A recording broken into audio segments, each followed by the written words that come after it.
7 Stoic Practices to Conquer Frustration. Have you ever felt like life's out to get you? Picture this.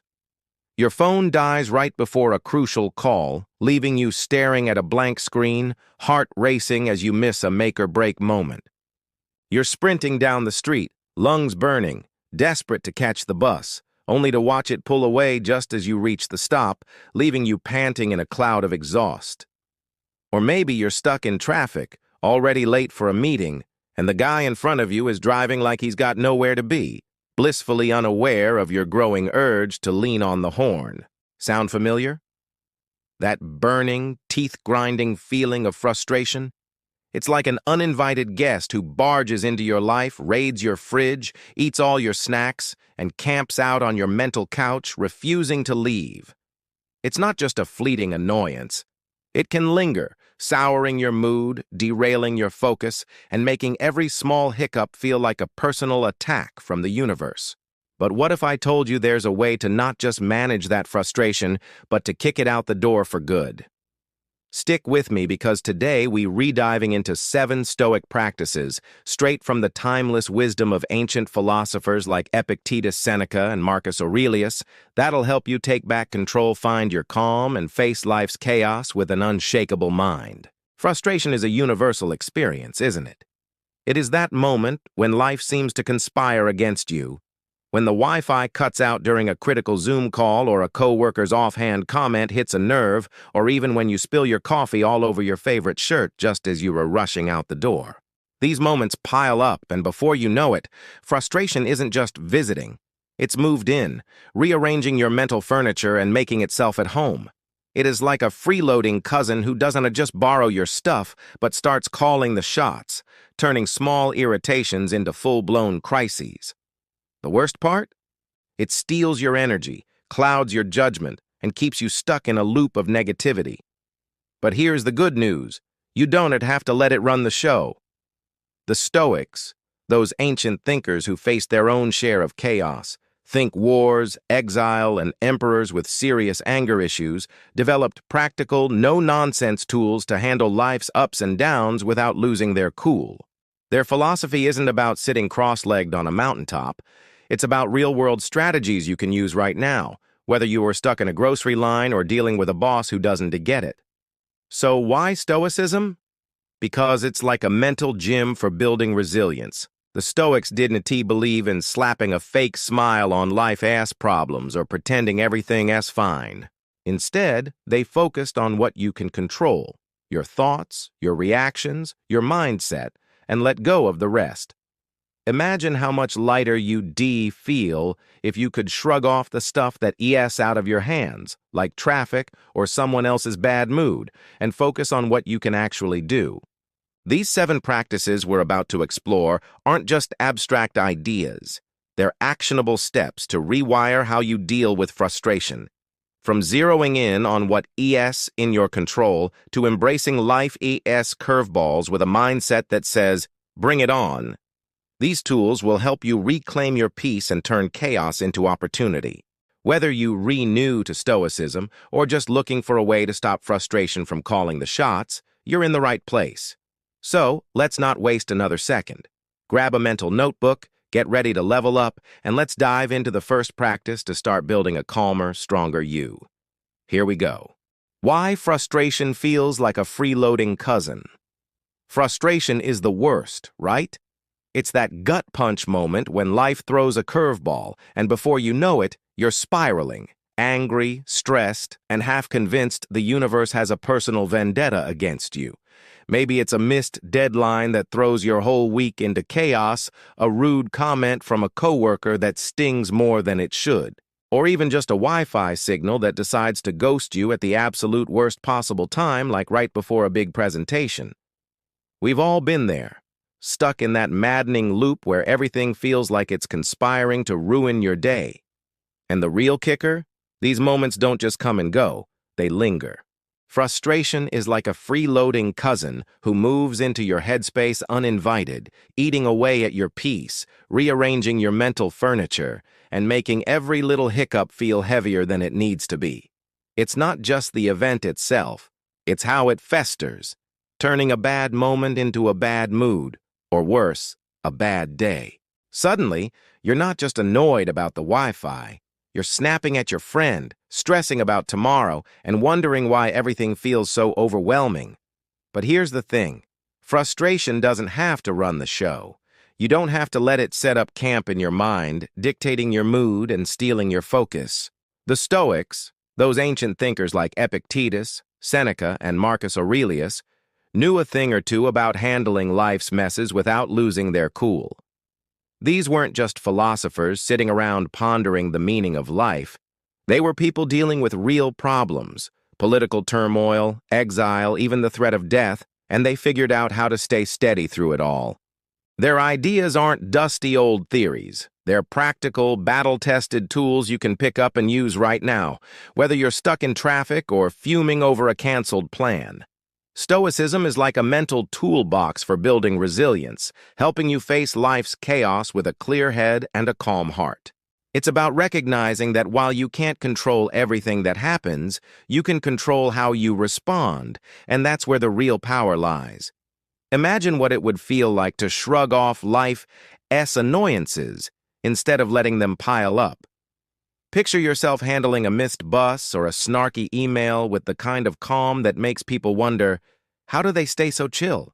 That is what the Stoics offer, a way to become a rock in the middle of life's storms, unshaken by the little things and ready for the big ones.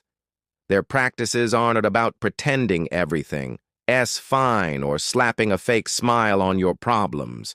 They're about rewiring your mindset to focus on what you can control and let go of what you can't. Whether it's a spilled coffee or a major setback, these tools help you keep your balance, turning frustration from a house guest into something you can show the door. And the best part? You don't need to be a philosopher to make this work, just someone who is ready to level up their mental game and take back control. So, if you're tired of letting frustration call the shots, you're in the right place. We're about to dive into 7 Stoic practices that will arm you with the tools to face life's chaos head-on. These aren't quick fixes. They're ways to build a stronger, more resilient you, one moment at a time. Oh, and if you're new here, hit that subscribe button and ring the notification bell.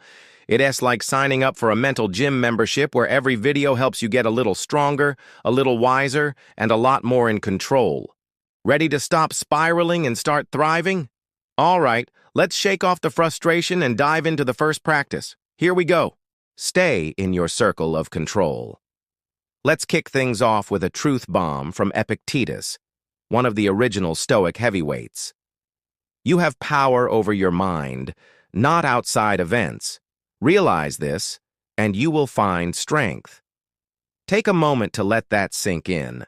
How often do we lose our cool over things we can't do a darn thing about? Picture yourself stuck in a traffic jam, fuming as the minutes tick by, or getting worked up because it's pouring rain and you forgot your umbrella. Maybe someone cuts you off in line at the coffee shop, and you're ready to give them a piece of your mind. It's like yelling at the sky for storming. It doesn't change the weather, but it sure leaves you feeling drained and miserable. We've all been there, caught in that frustrating cycle where we re-angry at the world for not bending to our will. But here is the deal. Wasting energy on what's out of your hands doesn't fix anything. It just makes the frustration heavier, like carrying a backpack full of bricks you don't need. The Stoics, with their no-nonsense approach to life, have a game-changing fix. Focus on your circle of control. Imagine a bubble around you, a clear boundary between what you can influence and what you can't. Inside that bubble, that's your domain. Your thoughts, your actions, your reactions to whatever life throws your way. Outside it, that's the rest of the world. The weather, other people's attitudes, whether your bus driver decides to wait an extra second or peels out before you can get on. The Stoic trick is to stop pouring your energy into what's outside that bubble and focus entirely on what's inside. Missed the bus? Instead of cursing the driver or stewing in anger, pop in some earbuds, cue up a favorite podcast, and turn that wait into a moment of calm. Stuck in traffic? Take a deep breath, maybe hum a tune, and decide that this delay isn't going to ruin your day. It is not about pretending the problem doesn't exist. It is about choosing where to direct your attention and energy. You can't control the traffic lights, but you can control whether you let them hijack your mood. This practice is like a mental reset in a world that's always pushing us to do more, be more, achieve more. We're bombarded with messages that we should have everything under control, our careers, our schedules, our lives. But the truth is, so much of life is out of our hands, and trying to control it all is a recipe for frustration. The Stoics remind us to let go of that impossible urge and focus on what's actually ours to shape. Next time you feel that familiar knot of frustration tightening in your chest, pause and ask yourself, is this in my control? If the answer's no, like the weather or someone else's bad day, let it go. Release it like a balloon you don't need to hold on to. If the answer's yes, like how you respond or what you do next, then take action, but do it with intention, not anger. This simple question can be a lifeline, pulling you out of the spiral and back to solid ground. Imagine a world where nobody's losing it in traffic, honking like it's going to make the cars move faster. Picture a grocery store line where people aren't huffing and puffing because it is moving too slowly. That's the power of staying in your circle of control.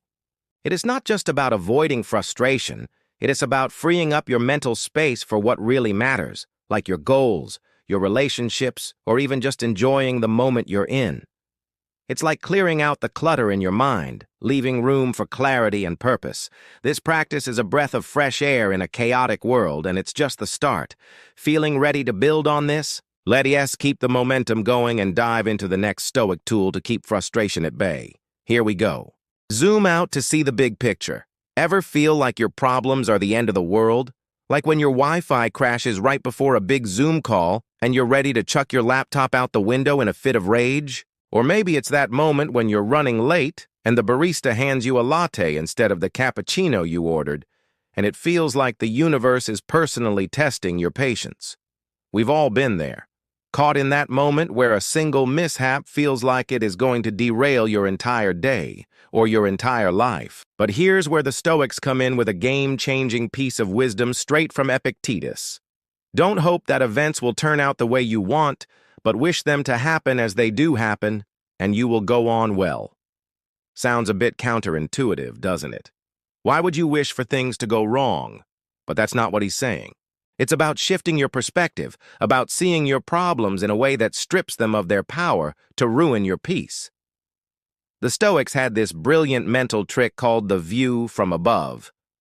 Close your eyes for a second and imagine zooming out from your life like you're an astronaut looking down at Earth from outer space. That Wi-Fi glitch that's got you fuming? From up there, it's a tiny, insignificant blip, barely a flicker in the grand scheme of things. Your entire city, with all its hustle and bustle, shrinks to a speck. Your bad day, your missed deadline, that wrong coffee order, they're practically invisible against the vastness of the world. This isn't about dismissing your feelings or pretending that your frustrations don't matter. It's about putting them in context, like stepping back from a painting to see the whole picture instead of obsessing over a single smudge. When you zoom out like this, you start to realize that most of the stuff that drives you up the wall is small, really small, compared to the bigger story of your life. This perspective shift is like hitting a reset button for your brain. It pulls you out of the spiral of frustration and helps you see things for what they are. Take that messed up coffee order, for example. In the moment, it's infuriating. Maybe you're already running late and this feels like the final straw. But try this. Pause and think about what you do have. Maybe it's your health, which lets you enjoy that coffee in the first place. Maybe it's a roof over your head, or friends who've got your back. Maybe it's just the fact that you can afford to buy a coffee at all. A small luxury that billions of people don't have. Suddenly, that wrong order doesn't feel like a crisis. It's just a minor hiccup in an otherwise pretty good day. This isn't about toxic positivity or forcing yourself to smile through gritted teeth. It's about grounding yourself in gratitude, letting it shrink your frustrations down to their true size. The beauty of the view from above is that it's not just a one-time trick. It's a tool you can use anytime life starts to feel overwhelming. Next time you're stuck in a traffic jam, ready to lose it, try zooming out. Picture your car as a tiny dot on a sprawling map, your delay just a fleeting moment in the arc of your life. It's not about ignoring the frustration. It's about putting it in its place so it doesn't take over. This practice can transform how you experience life's daily annoyances, turning mountains back into molehills and freeing up your mental energy for what really matters. It's a game changer, one that helps you move through the world with a little more calm and a lot more clarity. Ready to build on this and take it to the next level? Let's dive into the next Stoic practice and keep the momentum going. Harness the power of now. Let's talk about something we all struggle with: actually living in the moment. Seneca, one of the Stoic heavyweights, dropped a pearl of wisdom when he said, "True happiness is to enjoy the present, without anxious dependence upon the future." Take a second to let that sink in. How often do we really live in the now? Most of us are constantly racing toward the next big thing: graduation, a promotion, that long-awaited weekend getaway, while our minds are tangled up in what happened yesterday or what might go wrong tomorrow. We were either replaying that cringe-worthy argument we had with a friend or stressing about a meeting that hasn't even happened yet. And you know what? That's exactly where frustration sneaks in, like an uninvited guest slipping through the back door of your mind. When you're not fully present, you're giving frustration the perfect opportunity to set up shop, turning small annoyances into full-blown mental chaos. Think about it. When you're annoyed, chances are you're not in the present moment. You're stuck in the past, maybe obsessing over something you said in a heated moment or that rude comment someone tossed your way. Or you're projecting into the future, worrying about a deadline you might miss, or imagining all the ways a project could go sideways. Either way, you're not here. You're somewhere else, leaking energy into moments you can't control. The Stoics, with their knack for cutting through life's noise, have a simple but powerful fix. Anchor yourself in the now. It's about fully engaging with what's in front of you. Really taste your food instead of mindlessly shoveling it down while scrolling through your phone. Actually listen when someone's talking, instead of half hearing them while you mentally rehearse your response. Being present is like plugging a hole in a bucket. It stops you from pouring your mental fuel into moments that are gone or haven't even arrived yet. It's about reclaiming your energy for the only moment that actually exists. This one. Here's why this matters. When you're not present, frustration thrives. It feeds on your regrets about the past and your anxieties about the future, growing bigger with every what if or if only. But when you root yourself in the present, you starve it of that fuel. You're too busy living, really living, to let frustration take the wheel. Imagine sitting down for a meal and actually savoring it. Notice the warmth of the soup, the crunch of the vegetables, the way the flavors come together. It sounds so simple, but it's a radical act in a world that's always pulling us in a million directions. Or picture having a conversation where you're truly tuned in, catching the nuances in someone's voice, the emotion behind their words. That kind of presence doesn't just reduce frustration. It makes life richer, more vivid, like turning up the brightness on a screen that's been dimmed for too long. Here's a quick challenge to make this real. Next time you're eating, put your phone away. No scrolling, no distractions. Focus on every bite. The textures, the flavors, the warmth or coolness of the food. It might feel weird at first, especially if you're used to multitasking through every meal, but stick with it. You'll be amazed at how powerful it is to give your full attention to something so ordinary. This isn't just about food. It's about training your mind to stay in the moment, whether you're eating, working, or just breathing. When you're fully present, frustration doesn't have room to creep in. You're too busy experiencing life to get caught up in what was or what might be. That simplicity, that focus, it's like a secret weapon against the chaos of daily life. It's a small shift that can make a massive difference, setting you up to handle whatever comes next with a clearer, calmer mind. Ready to keep building on this? Let's roll into the next Stoic practice and keep the momentum going. Audit your desires. Let's get real for a second. So much of our frustration comes from wanting things we don't have. A better job, a bigger house, a fancier car, or even just for people to stop being so darn annoying. It's like we're constantly chasing something just out of reach, and when we don't get it, that burning frustration sets in, making everything feel heavier than it needs to.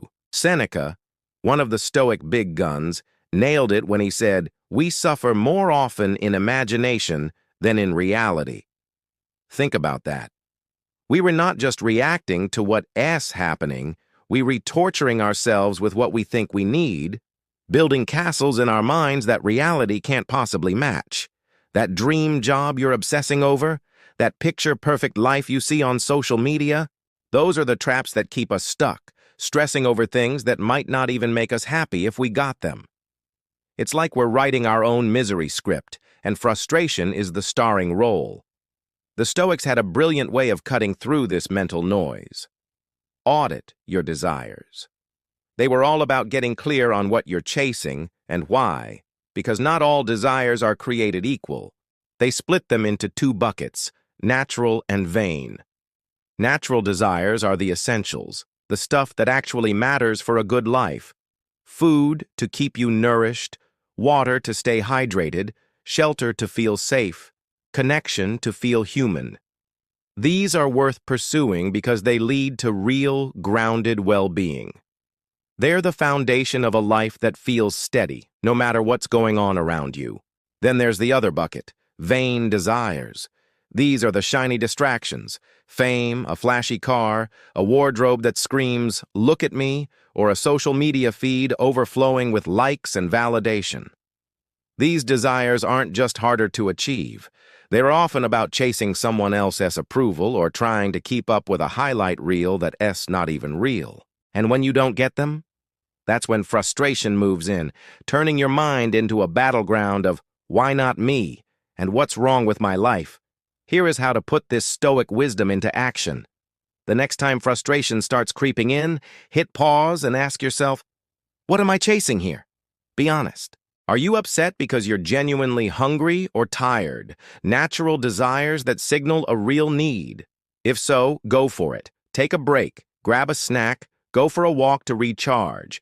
Those are fixes that ground you and actually make a difference. But if you're frustrated because you didn't get that promotion you wanted, or because someone online didn't agree with your hot take, or because your life doesn't look like that influencer's curated feed, you might be chasing a vain desire. Those are the ones that trip us up, tying our happiness to things outside our control, or things that don't even matter in the long run. Ask yourself, is this worth my peace? System. Peace? If it's not, take a deep breath and let it go. If it is, do something about it. Maybe reassess what that promotion really means to you, or why you re-seeking that validation. This audit is like decluttering your mind, clearing out the wants that weigh you down and making space for what truly matters. This practice isn't about giving up on ambition or dreams. It's about being intentional with your energy. Chasing vain desires often means chasing someone else's definition of success, like a hamster on a wheel, running but never arriving. By auditing your desires, you get to decide what's worth your time and what's just noise. It's like cleaning out a closet. You keep the stuff that fits your life and toss the rest. The result? A lighter, clearer mind that's focused on what brings real fulfillment, not fleeting applause. This practice is a bold step toward living on your own terms, and it sets the stage for even more powerful Stoic tools. Ready to take it further? Let's dive into the next practice and keep building that mental strength. Embrace negative visualization. Let's dive into a Stoic practice that might sound a bit wild at first, but stick with me. It's a game changer. Seneca, one of the Stoic heavyweights, once asked, "Why need you add to your troubles by bemoaning them?" Think about that. How often do we make our problems worse by obsessing over them, replaying the worst-case scenarios in our heads like a bad movie on repeat? The Stoics had a clever way to flip this habit on its head, and it's called negative visualization. Now, don't get it twisted. This isn't about being a pessimist or wallowing in gloom. It is about preparing your mind for life's inevitable curveballs so you are not caught off guard when things go sideways. The idea is to imagine things going wrong before they happen. Picture spilling your coffee all over your desk, your computer crashing right before a deadline, or your boss chewing you out for something that wasn't even your fault.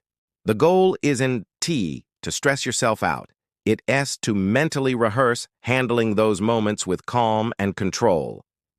Think of negative visualization like a mental dress rehearsal for life's chaos. When you've already played out the scenario of your day going off the rails, say your car won't start, or you miss an important email, you're less likely to lose it when those things actually happen.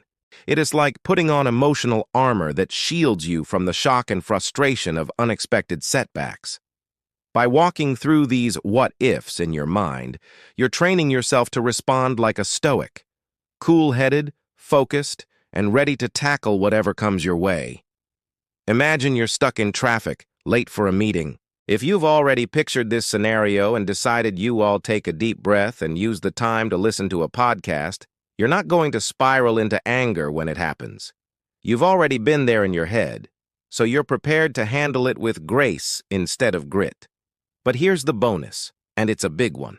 When you practice negative visualization, you don't just get better at handling life's messes, you also start to notice the little wins that you might otherwise take for granted. Picture this. You imagine spilling your coffee all over your favorite shirt, but then the day comes and your coffee stays safely in the cup. Suddenly, you're not just drinking coffee, you're grateful for it. Or maybe you brace yourself for your laptop crashing, but it hums along perfectly. That small victory feels like a gift. This practice isn't about expecting the worst or living in fear. It's about making peace with uncertainty so you're not blindsided when life gets messy. It's like building a mental safety net that catches you before you fall into frustration-'s trap. Here is how to make it work for you. Take a minute before your day starts and picture one thing that could go wrong. Maybe your meeting gets canceled at the last second, or you hit every red light on your commute. Don't just imagine the problem. Visualize yourself handling it like a stoic. See yourself staying calm, taking a deep breath, and finding a solution or letting it go. Maybe you picture calling your team to reschedule the meeting without missing a beat, or you imagine cranking up your favorite song to make the traffic bearable. This mental exercise is like a vaccine against frustration. It builds your resilience so that when life throws a punch, you're ready to roll with it. You're tougher than you think, and this practice proves it by showing you that you can handle whatever comes your way without losing your cool. Negative visualization is about embracing life's unpredictability, not dreading it. It's a reminder that you can't control everything, but you can control how you respond. By preparing for the bumps in the road, you're not just dodging frustration, you're cultivating gratitude for the moments when things go right. This practice is a powerful step toward a calmer, more grounded you, and it sets the stage for even more stoic wisdom. Ready to keep going?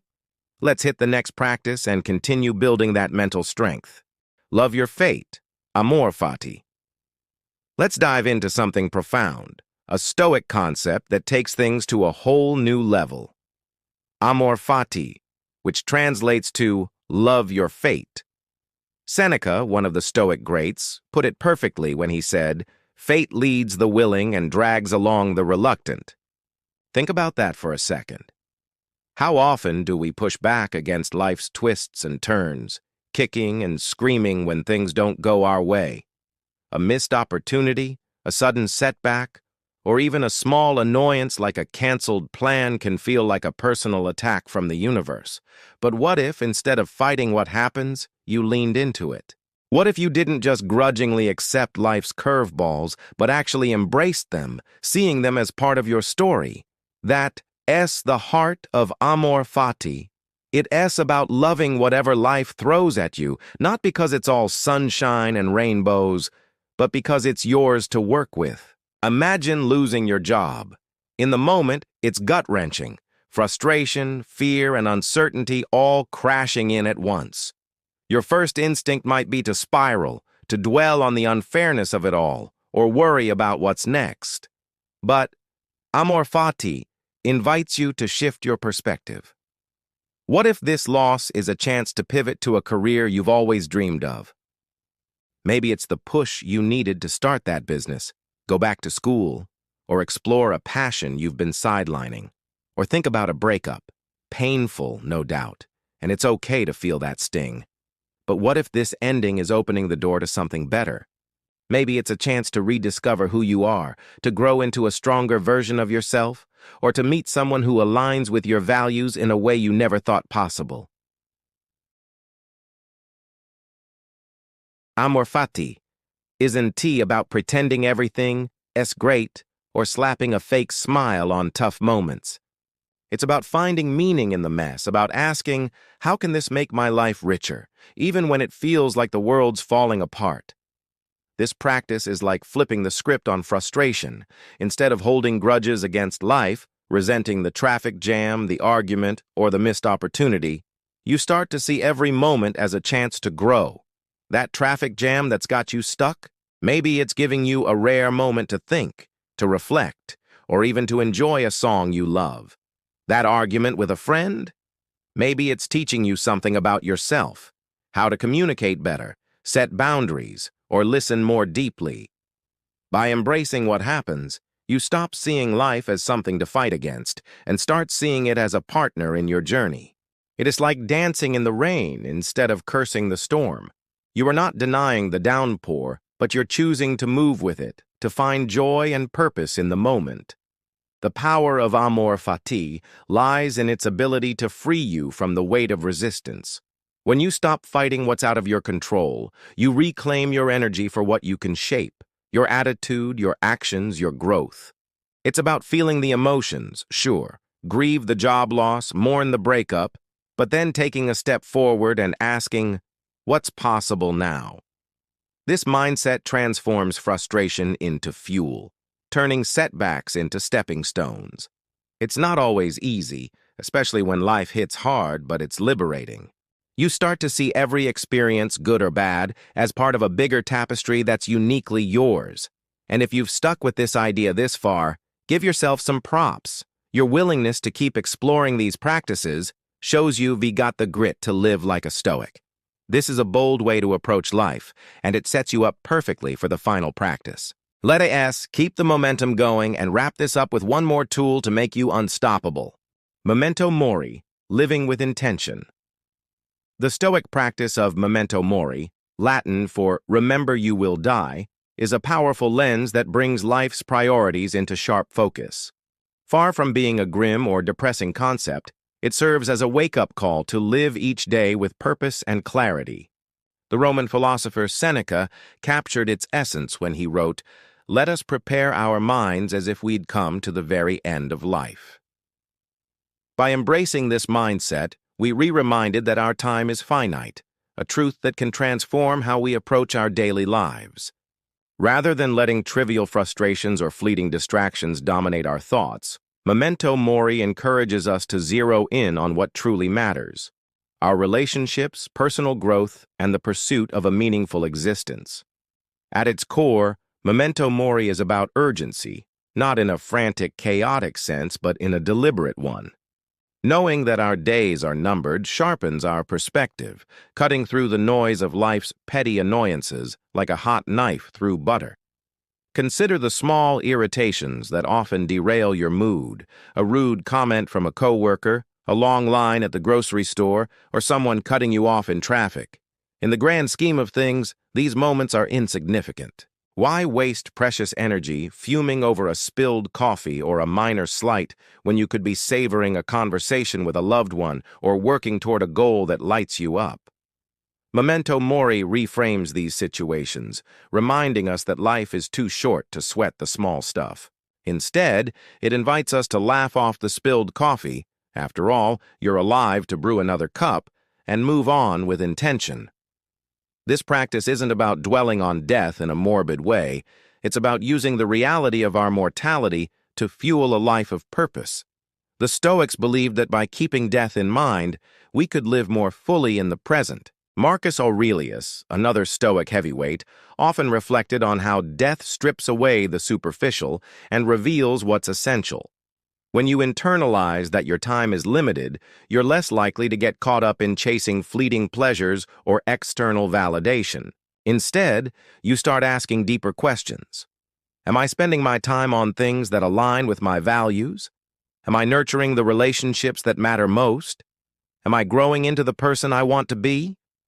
These questions anchor you, helping you prioritize what's meaningful over what's merely urgent or distracting. One practical way to integrate memento mori into your life is to adopt a daily ritual of reflection, what the Stoics might call balancing your books. At the end of each day, take a moment to pause and ask yourself a few simple but profound questions. Did I live today with intention? Did I let frustration or petty grievances steal my focus? Or did I rise above them? Did I make progress toward my goals, however small? This practice doesn't require hours of introspection, just a few minutes of honest self-assessment. It's like hitting the reset button, grounding you in what's real and helping you course-correct if you've veered off track. Over time, this habit builds a sense of clarity and purpose, making each day feel fuller and more deliberate. The beauty of memento mori lies in its versatility. It's not just a tool for navigating life's annoyances. It's a framework for making big decisions, too. When faced with a choice, whether it's a career move, a relationship, or a personal goal, ask yourself, if today were my last, would this matter? This question cuts through indecision and fear, helping you focus on what aligns with your deeper purpose. It is a reminder to say yes to the things that bring you joy and growth, and no to the things that drain your energy or pull you away from your path. By living with this awareness, you cultivate a life that feels rich and intentional, not one cluttered with regrets or missed opportunities. Ultimately, memento mori is a call to live bravely and authentically. It's about recognizing that while we can't control the length of our lives, we can control the depth. Each day is a chance to show up fully, to love fiercely, to learn eagerly, and to let go of what doesn't serve us. By keeping the end in mind, we're not paralyzed by fear, but liberated to make every moment count. So, the next time life throws a curveball, a rude comment, a spilled coffee, or a traffic jam, take a deep breath, smile, and remind yourself, you're alive and that's enough to keep going with purpose. Toolkit to crush frustration. Life throws plenty of curveballs, traffic jams, rude remarks, or plans falling apart that can spark frustration and threaten to derail your peace of mind. Fortunately, Stoic philosophy offers a powerful set of tools to tackle these challenges head-on. By weaving together 7 key practices, staying in your circle of control, zooming out for perspective, living in the present moment, auditing your desires, preparing with negative visualization, embracing your fate, and remembering your mortality, you can build a mental toolkit that keeps you calm, focused, and resilient. Each practice is like a well-crafted tool in a toolbox, ready to help you construct a life that's unshakable, no matter what chaos comes your way. The first tool, staying within your circle of control, draws from Epictetus's wisdom. Focus only on what you can influence, your thoughts, actions, and responses, and let go of everything else. Stuck in traffic? You can't control the cars around you, but you can choose to stay calm, maybe by listening to a podcast or practicing deep breathing. This practice shifts your energy from futile complaints to productive choices, instantly reducing frustration. It's about reclaiming your power in situations that feel overwhelming, grounding yourself in what you can actually do rather than stewing over what's out of reach. Next, zooming out for perspective helps you see life's annoyances in their proper scale. The Stoics, like Marcus Aurelius, often reflected on the vastness of time and the universe to put fleeting troubles into context. That spilled coffee or missed deadline. In the grand scheme, they're mere blips. By imagining how today's frustrations will look in a week, a month, or a year, you can diffuse their emotional charge. This practice trains you to step back and ask, Will this matter in the long run? More often than not, the answer is no, freeing you to focus on what truly counts. Living in the present moment is another Stoic gem. Too often, frustration stems from ruminating on the past or worrying about the future. The Stoics urge us to anchor ourselves in the now, where life actually happens. Try this during your next meal. Savor each bite, notice the flavors, and let distractions fade. This practice not only calms your mind, but also enriches everyday experiences, turning mundane moments into opportunities for mindfulness. By staying present, you sidestep the mental traps that fuel frustration and cultivate a deeper sense of peace. Auditing your desires, inspired by Seneca, is about aligning your wants with what's reasonable and attainable.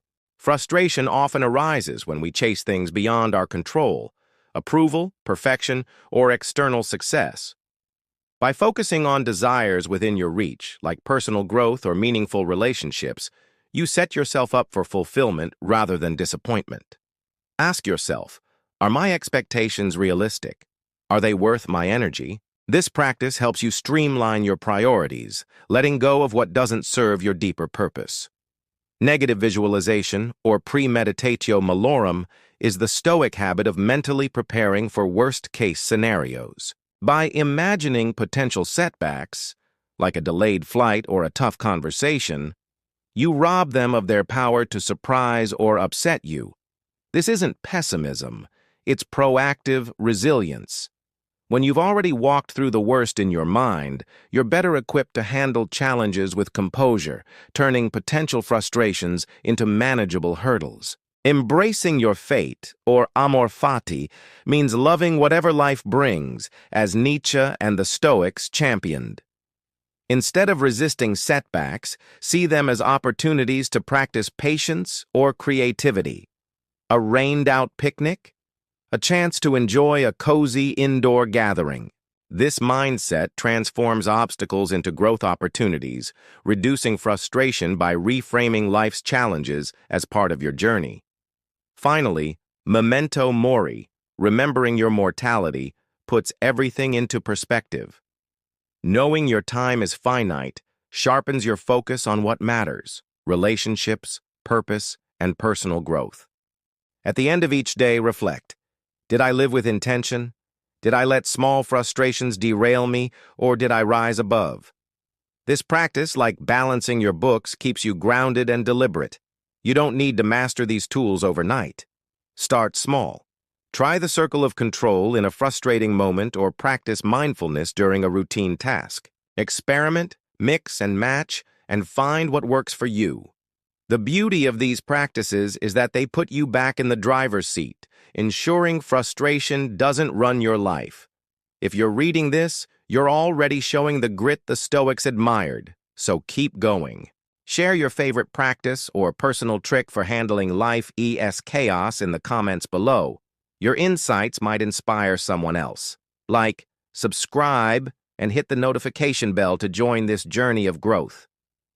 Channel your inner Stoic, face life's wins head-on, and know you've got this.